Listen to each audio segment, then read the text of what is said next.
Perhaps the greatest truth of our blessed Lord that He came to reveal to us during the Galilean days is that God is a unity, that the Creator is a community. Inside Himself, God is a community.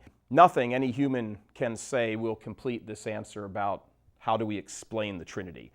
Bishop Sheen had a very helpful way of looking into the depths of this great mystery. He began with life.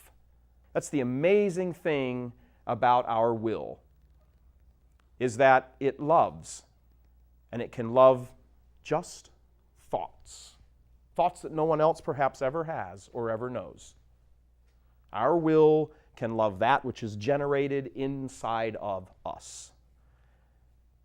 Our will can be immanent. Love is not something in me.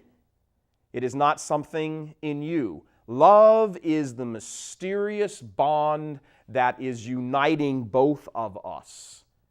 And when you elevate that to the level of God, that love becomes infinite. Love must be understood as something that unites.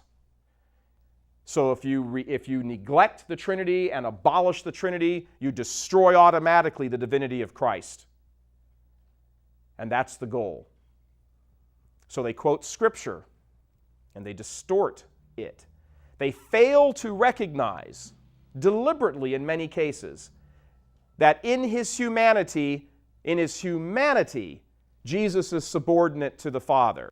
You recognize the divinity of Christ by recognizing divinity in itself. Everything the Father does, He does through the Son.